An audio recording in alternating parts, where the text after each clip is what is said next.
Hello and welcome to Greenfruit Gaming. So, we're going to react to this trailer real quick. This is for Game Builder Garage, a Nintendo Switch game coming out. The trailer came out an hour ago. When I saw it, I knew exactly what it was. And let's watch this first, and then I'll get into why this both interests me and makes me very afraid. Alright, let's get into it.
Alright, well, there's the release date. It comes out next month. Holy crap.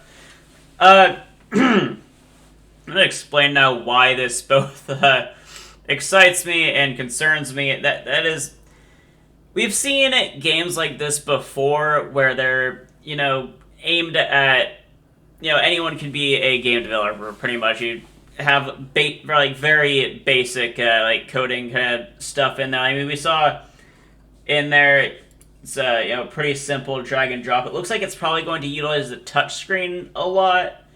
So I don't know, maybe you make the game in a tablet mode and then play it on the TV. I'm not sure how that's gonna work, but it looks really cool. I'm really excited. I'm probably gonna get it, but yeah, that's mainly just to see what other people are going to make. I don't think I'm gonna be using it too much myself, unless it's really intuitive and I can actually figure it out to a point where it's actually enjoyable. But the reason it concerns me is I have two games right here, one for Xbox One and the other for PS4. And both of these games were really hyped up for their launch. A lot of people were really, really excited for these games to come out. And one of them they both come from extremely highly rated game studios, or at least for the time. And I'm not gonna make you wait any longer. I'm just gonna start talking about them. The first one is Project Spark. So this came out on the Xbox One and PC, and it's a really cool game. It's not really a game; it's a game creator. And for the longest time, I thought Project Spark was literally just a project name. I didn't think it was actually be called that. But when this was coming out, I expressed my interest in it to Microsoft. They were kind enough to let me into the beta, so I got to play it while it was, the servers were still up, and honestly, even after the game released, nothing really changed, noticeably between then and, its actual release. And the crappy thing about it is I think it was maybe a week or maybe at most a month after the game's release, the servers were shut down. You couldn't upload any games they made to the servers anymore. You couldn't play any games that other people had made anymore, and that really sucked because this was coming from Rareware, and there was actually an episodic adventure for Conker's Big Reunion, which is going to be was going to be a direct sequel to Conker's Bad Fur Day. Unfortunately, only episode 1 came out before the game got shut down. And like, this is one of those things where like it was actually really intuitive. It really made me like really wanted to get into it, and I was like super excited about everything about this game.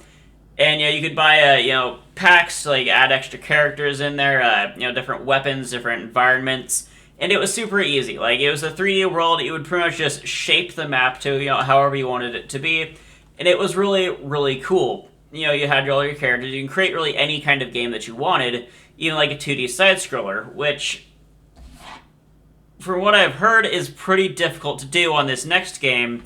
And this next game is a bit more recent. This is Dreams, from the people who brought you Little Big Planet. I actually pre-ordered this. I was really excited for this game. And, I do have a lot of fun playing other people's creations, but, like, actually trying to do stuff myself on it, I just couldn't figure out, like, what exactly was going on, what I was supposed to be doing. You're also, like, pretty limited as to what kind of games you can make.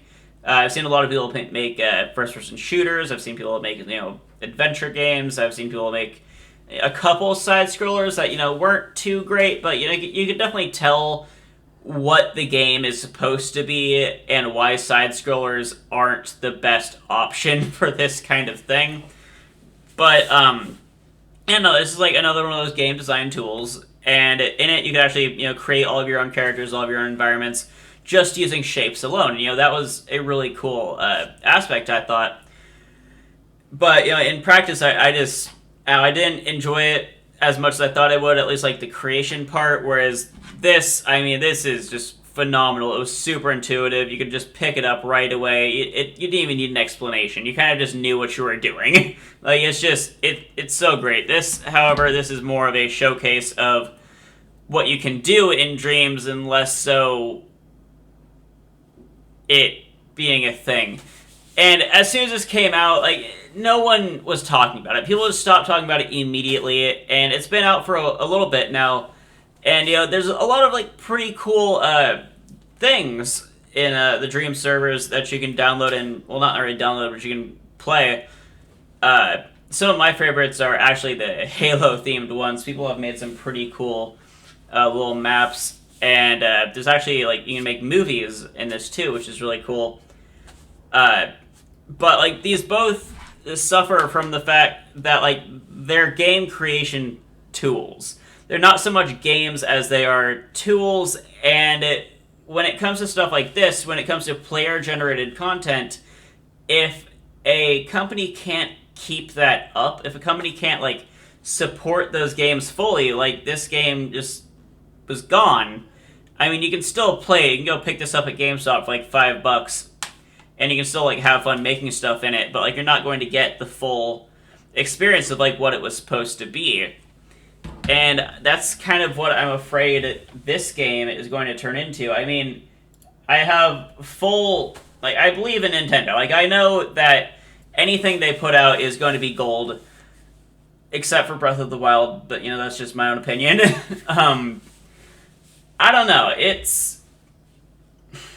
I want to love it. I want to love this game, or this tool.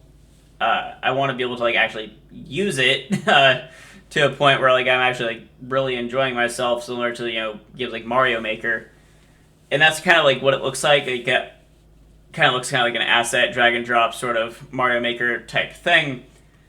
Really interested to see what people make with it. But I don't know. I'm afraid that the servers just won't be kept up. That possibly the game might not get as much attention as it will probably deserve. Especially since this is the first we're hearing about it, and it comes out next month. I mean, I don't know. I really want this to be good. I want it to work. I want it to just be what I'm hoping it will be, and at the same time, I hope that it has some kind of longevity and real player base. to keep it alive, because that's just the biggest struggle that these kinds of games have, is just staying alive. But yeah, those are just my 2 cents. Nintendo, I wish you the best of luck. I really do. I don't want to see another Project Spark happen. Again, I was so disappointed when the servers got shut down, because there's so much cool content in Project Spark. And if Microsoft ever brought it back, I would just support that 100%. Yeah, so I'm going to end the video here. If you want to see more from me, go ahead and subscribe, hit the notification bell. I upload it randomly, so have no expectations. And yeah, like the video, leave a like. I have not slept in the last 42 hours, something like that. I have to go to work in about 20 minutes. All right. Thank you for watching, and have an amazing day. If I can find the stop recording button. All right. Bye.